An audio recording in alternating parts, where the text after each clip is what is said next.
22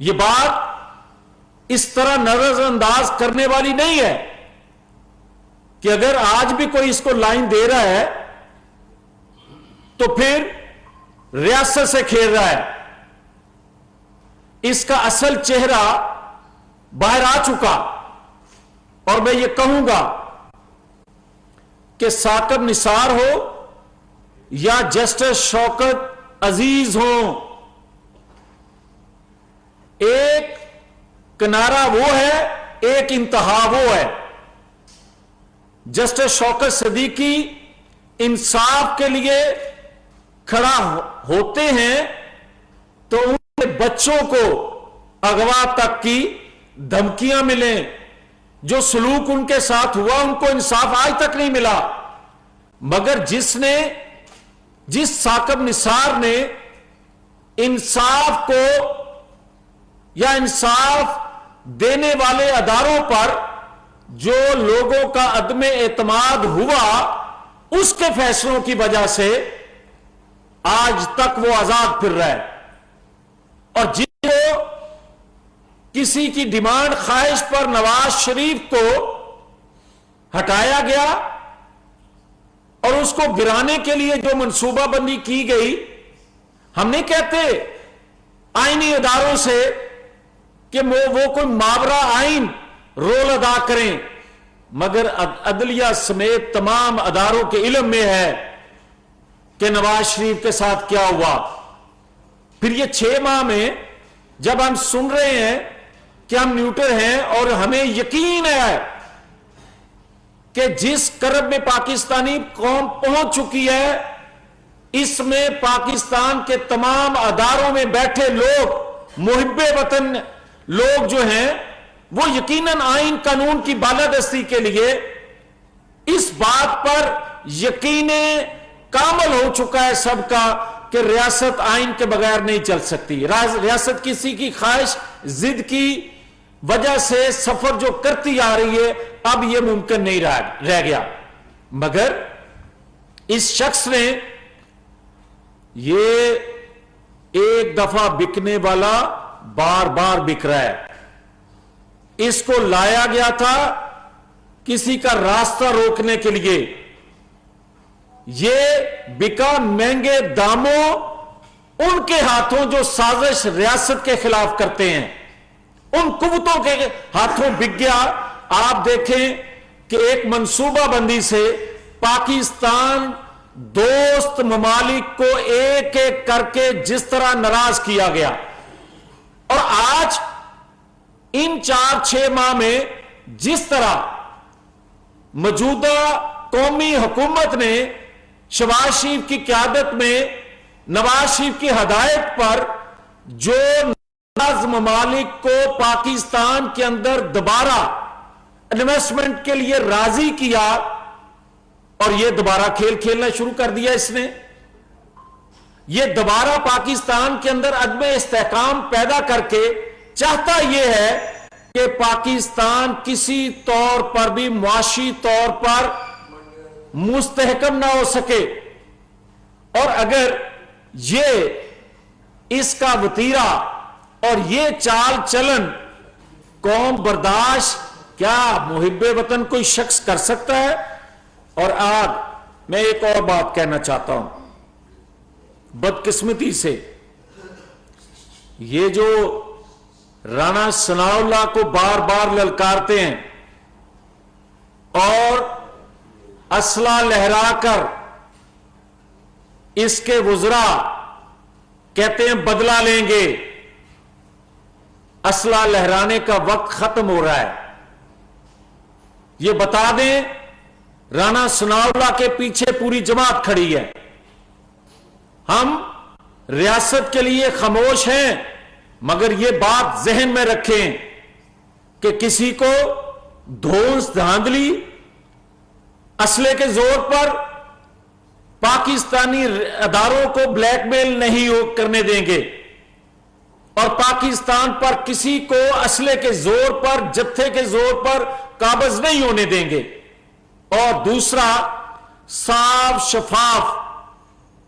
اس واقعے کی انویسٹیگیشن کروائیں گے. اور قوم کو بتائیں گے کہ ایک جھوٹا،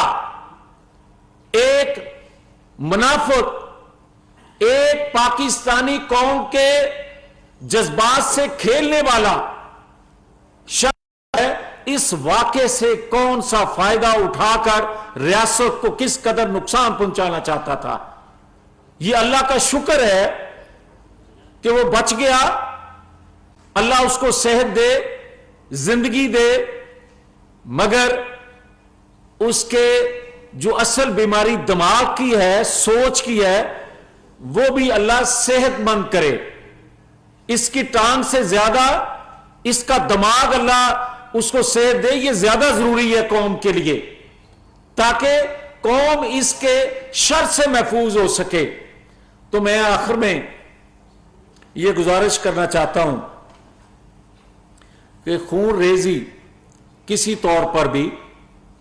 پاکستان ہو یا دنیا کی کوئی اور ریاست ہو، وہ استحکام اس وقت تک نہیں آ سکتا جب تک وہ قوم اپنے اندر بکنے والوں، کسی کے ایجنڈے پر کام کرنے والوں کو بے نقاب نہ کر لے۔ تو میں یہ ضرور واضح کرنا چاہتا ہوں کہ اس کی کال پر پورے پاکستان سے جو لوگ نکلے، 2937 لوگ تھے پورے پاکستان میں جو لوگ نکلے، اور جنہوں نے 2 صوبوں کی حکومت کی سربراہی میں ٹائر جلائے اور لوگوں کے گھروں پر حملہ کیا۔ یہ ہے اس کا اصل روپ جو لوگ جاننے کے بعد اس سے پیچھے ہٹے ہیں۔ 3 مہینے چاہیے، اور 3 مہینے اس لیے چاہیے کہ اس کے پینڈنگ کیس جو ہیں وہ آزاد فیصلے تک پہنچنے چاہیے، اور جہاں تک حکومت کا کام ہے، حکومت کا کام ہے اداروں کو اپنی صفائی کے لیے نہیں، ریاست میں حکومت کا کام ہوتا ہے ان کے اوپر اٹھنے والی انگلی کا جواب دیں۔ جس طرح میں نے کہا جسٹس شوکت صدیقی کا دفاع کرنا ریاست حکومت کا کام ہے، اسی طرح ریاست پر الزام، بار بار الزام بغیر ثبوت کے، بغیر وجہ کے لگانے والے کو بھی ریاست کی حکومت کا کام ہے اس کو کٹہرے میں لے کر آنا۔ اور میں یہ بات واضح کر رہا ہوں کہ کسی طور پر بھی یہ 4 گولیاں ٹانگ میں، میری ٹانگ میں بھی گولیاں لگی تھیں، مگر میں دوسرے دن 2 گھنٹے اپنے پورے جسم کو ادھر ادھر نہیں ہلا سکتا تھا۔ یہ 4 گولیاں والا کل جو اداکاری کر رہا تھا وہ بھی سارے سب کے سامنے ہے، مگر یہ اداکاری زیادہ دیر نہیں چلنے دیں گے۔ اور 3 ماہ کے بعد، جس طرح 6 ماہ پہلے اس کا ٹکٹ لینے والا کوئی نہیں تھا، 3 ماہ کے بعد اس کے پینڈنگ کیسوں کا فیصلہ آ لینے دیں۔ اس کو کوئی نام اس کا لینے والا نظر نہیں آئے گا، کیونکہ اس کا اصل چہرہ ہے قوم سے غداری کرنا، اس کا اصل چہرہ ہے ریاستوں کا جو ہے وہ تقسیم کرنا۔ تو میں یہی عرض کرنا چاہتا تھا۔ حکومت اور اپوزیشن کی زبان میں کچھ فرق ہونا چاہیے، لیکن ہم یہ دیکھ رہے ہیں کہ پچھلے کچھ عرصے دونوں ایک ہی طرح کی ڈکشن استعمال کرتے ہیں۔ اگر اور ہم نے یہ بھی دیکھا ہے کہ عمران خان کی جانب سے اداروں پر الزامات مسلسل لگائے جا رہے ہیں، پچھلے 3 دن سے نام لے کر لگائے جا رہے ہیں اور اعلیٰ ترین لوگوں کے، لیکن حکومت خاموش ہے، کوئی کارروائی سامنے نہیں آ رہی۔ اس حوالے سے کچھ بتائیے کہ ایک اتنا یہ ہے کہ نواز شریف صاحب کی اور شہباز شریف صاحب کی بات ہوئی ہے اور میاں نواز شریف نے ان کو گو ہیڈ کا سگنل دیا ہے، کیا ایسا ہے یا حکومت کو عمران خان کے خلاف سیریس کارروائی ڈیفیمیشن کے حوالے سے کرنے جا رہی ہے؟ دیکھیں، جو وہ بات خود کرتا ہے کہ میرے روابط ہیں ایجنسیوں سے، فوج میں لوگوں سے، تو ایک تو وہ بات واضح ہونی چاہیے، قوم کو پتہ ہونا چاہیے کہ کون ایسا شخص ہے جو اداروں کو گالیاں دینے والے شخص سے بھی آج بھی رابطے میں ہے یا اس کو لائن دے رہا ہے۔ جہاں تک حکومت کا تعلق ہے تو ہم اپنے اداروں میں بیٹھے لوگوں کا دفاع جو آئین قانون کے مطابق چل رہے ہیں اپنی جان سے زیادہ کریں گے۔ ہم سمجھتے ہیں کہ اداروں میں بیٹھے لوگ انصاف دینے والے، ریاست کا دفاع کرنے والے، معیشت کو چلانے والے اور لوگوں کی مثبت ذہن سازی کرنے والے لوگوں کا دفاع کرنا ریاست کی ذمہ داری ہے جو ہم پوری کریں گے۔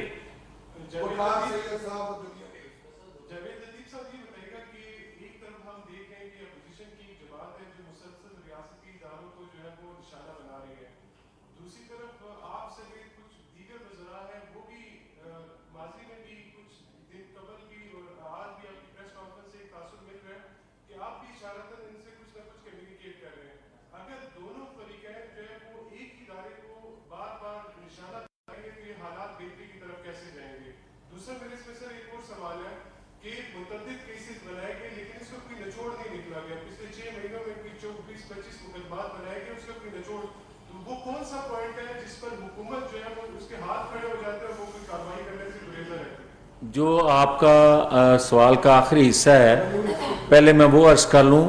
میں نے کہا ہے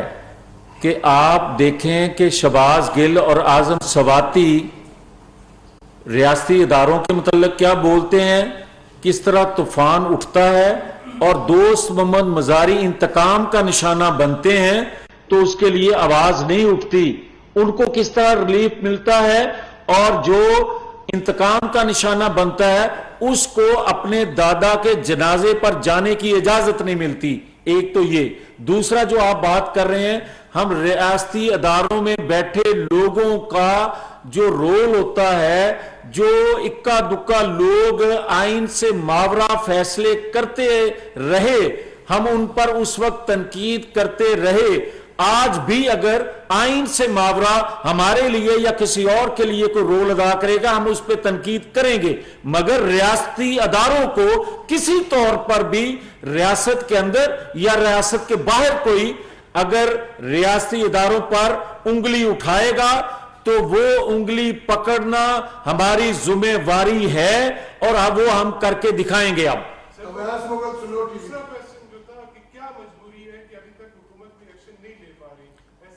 میں آپ کو بتا تو رہا ہوں، اگر آپ سمجھنا نہیں چاہتے تو وہ آپ کی مرضی ہے۔ میں آپ کو کہہ چکا کہ ایک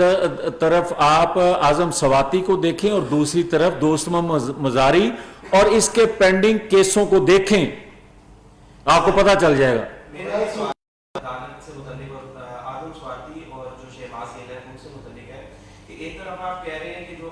اگر وہ خود آئین توڑ کے کوئی جرم کر رہے ہیں تو مقبول ہونے کا مطلب یہ ہے کہ آپ اس ریاست کے آئین قانون کو نہ مانیں، یہ نہیں ہو سکتا۔ اگر کوئی چھوٹا چور بقول اس کے کہ پکڑا جاتا ہے تو بڑا چور پکڑا نہیں جاتا، گڑی چور بھی نہیں پکڑا جاتا، یہ چھوٹا چور ہے، اور 50 ارب کی جو ڈکیتی اس نے ماری ہے اس پہ بھی نہیں پکڑا جا رہا، تو پھر فیصلہ تو قوم کو کرنا ہے نا۔ ریاستی ادارے اگر اس پہ توجہ نہیں دے رہے یا اس کو اپنی گرفت میں نہیں لا رہے تو حکومت وقت کی ذمہ داری ہے نا کہ نوک کرے۔ Thank you. اگر کوئی پروجیکٹ لگاتا ہے اور اس میں کوئی خامی آتی ہے اس میں اس پروجیکٹ کے لگانے والے یا اس فیکٹری کے مالک کے خلاف بھی ایکشن لیا جاتا ہے۔ ہم نے یہ دیکھا ہے کہ عمران خان منصوبہ جب سے فلاپ ہوا اس کے بعد سے تقریریں بہت